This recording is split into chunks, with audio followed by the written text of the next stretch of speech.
Hi నమస్తే, నేను మీ రాపుల్ Bhaskar advocate. ఈ మధ్య భార్యాభర్తల పంచాయతీలు బాగా పెరిగిపోతూ ఉన్నాయి. లక్షలలో డైవర్సుల కేసులు వేస్తూ ఉంటాం. ఎక్కడ చూసినా ఎంసీలు, డీవీసీలు, 498 కేసులు పోలీస్ స్టేషన్లో పెట్టేటటువంటి పరిస్థితి జరుగుతాం.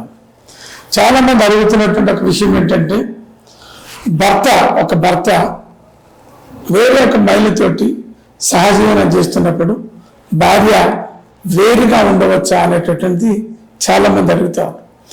ఎస్, హిమాచల్ ప్రదేశ్ అనేటువంటి ఒక హైకోర్టులో ఒక భర్త భార్య మీద డైవర్స్ ఇవ్వమని చెప్పేసి దరఖాస్తు పెట్టడం అనేది జరిగింది. కింది కోర్టులో దరఖాస్తు పెడితే అది డిస్మిస్ అయింది. తర్వాత హైకోర్టు పోయిండు. హైకోర్టులో పెద్ద ఎత్తున వాద ప్రతివాదనలు జరిగినాయి.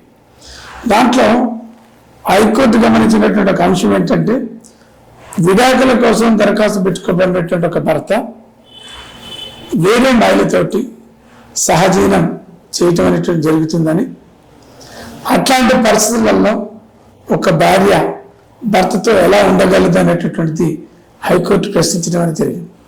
అందుకే ఒక భర్త వేరే మహిళతోటి ఒక సంబంధం పెట్టుకొని సహజీవనం చేస్తున్నటువంటి సమయంలో భార్య అతనితో ఉండాల్సిన పని లేదని, వేరుగా ఉండవచ్చు అనేటటువంటి ఒకటి మరి చెప్తూ హైకోర్టు ఒక తీర్పుని ఇవ్వటం అనేటువంటి జరిగింది.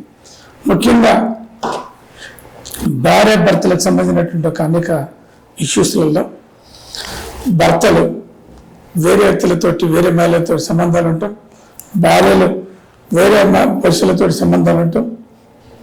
ఈ ఇల్లీగల్ అఫైర్స్ అనేటటువంటిది భార్య భర్తల్ని విడగొట్టడం కోసం పెద్ద ఎత్తున మరి ఇబ్బంది పెడుతున్నటువంటి ఒక పరిస్థితి.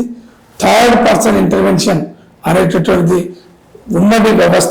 ఉమ్మడి కుటుంబ వ్యవస్థని మొత్తం, భార్య భర్తల వ్యవస్థని మొత్తం నాశనం చేస్తున్నట్టు ఒక పరిస్థితి వస్తుంది అనేది మీ నోటీసులు పెడుతున్నాను. Thank you.